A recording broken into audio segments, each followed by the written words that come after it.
بسم اللہ الرحمن الرحیم اللہم صلی علی محمد وعلی آل محمد کما صلیت علی ابراہیم وعلی آل ابراہیم انک حمید مجید اللہم بارک علی محمد وعلی آل محمد کما بارکت علی ابراہیم وعلی آل ابراہیم انک حمید مجید ان ابی ہریرہ رضی اللہ تعالی عنہ ان رسول اللہ صلی اللہ علیہ وآلہ وسلم روزے کی فضیلت کے بیان میں نبی کریم صلی اللہ علیہ وآلہ وسلم نے ارشاد فرمایا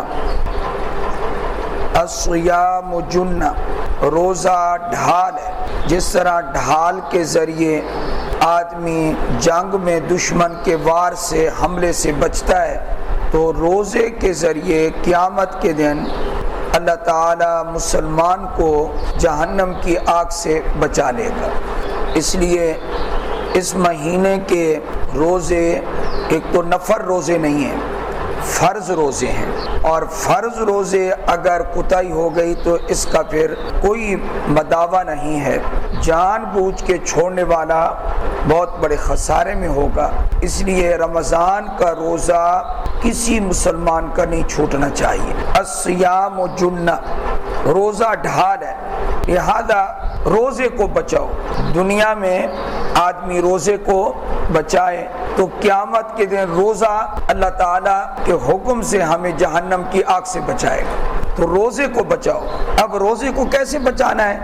فلا یرفث ولا یجہل، فوش باتیں نہ کرے اور جہالت کے کام نہ کرے۔ جہالت کے کاموں میں سے ایک کام یہ ہے فإن امرؤ قاتلہ او شتمہ، اگر کوئی آ کر لڑائی جھگڑا کرے یا گالی دینا چاہے تمہیں، تو اس کو کہو میں تجھ سے لڑ نہیں سکتا، میں تمہیں جواب میں گالی نہیں دے سکتا۔ کیوں؟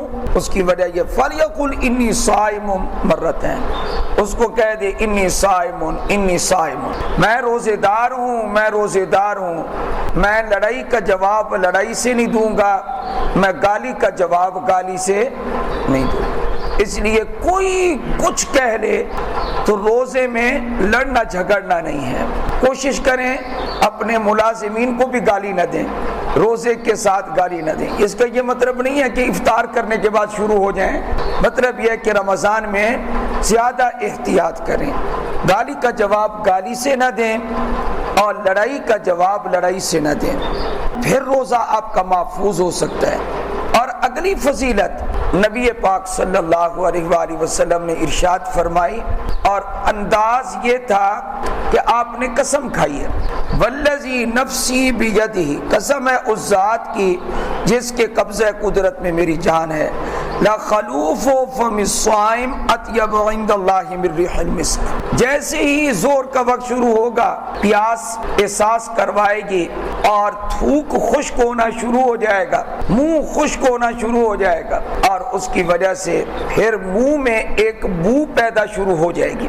اب وہ جو بو پیدا ہوئی ہے اس کے بارے میں نبی علیہ الصلوۃ والسلام نے فرمایا قسم ہے اس ذات کی جس کے قبضہ قدرت میں میری جان ہے، روزے دار کے منہ کی جو بو ہے اللہ تعالیٰ کو کستوری کی خوشبو سے بھی زیادہ پسند ہے۔ یہ آپ علیہ الصلوۃ والسلام نے قسم کھا کے ارشاد فرمایا یترک طعامہ و شرابہ و شہوتہ لاجلی، اللہ فرماتے ہیں اس نے تین چیزیں میری وجہ سے چھوڑ دی ہیں، کھانا پینا شہوت، یہ ساری چیزیں اس نے چھوڑ دی ہیں۔ روزے کو بچاؤ، شہوت والی کوئی حرکت نہ کرو، کیونکہ اللہ کیا فرما رہے ہیں اس نے تین چیزیں چھوڑی ہیں۔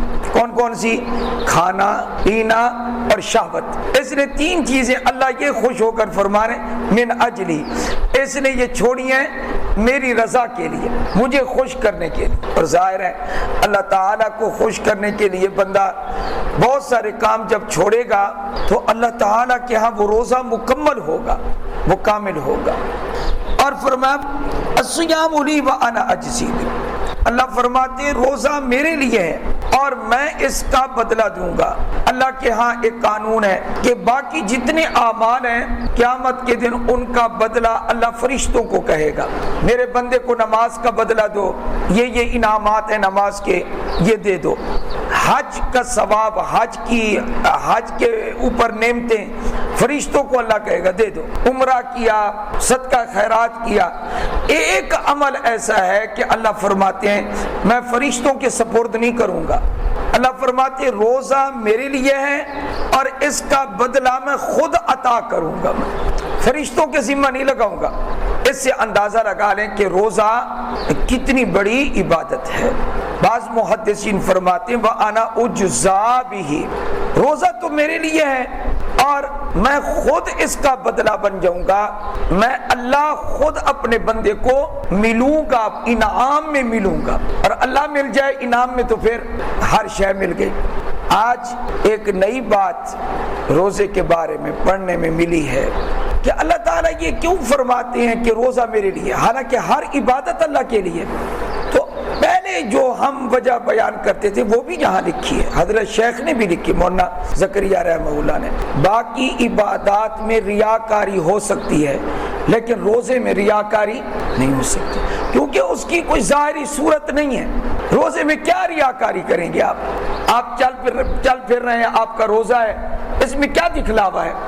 اس لیے ہر عبادت میں ریاکاری کا احتمال ہے، لیکن روزے میں یہ وجہ ہم پہلے بیان کرتے اور یہ بالکل ٹھیک ہے۔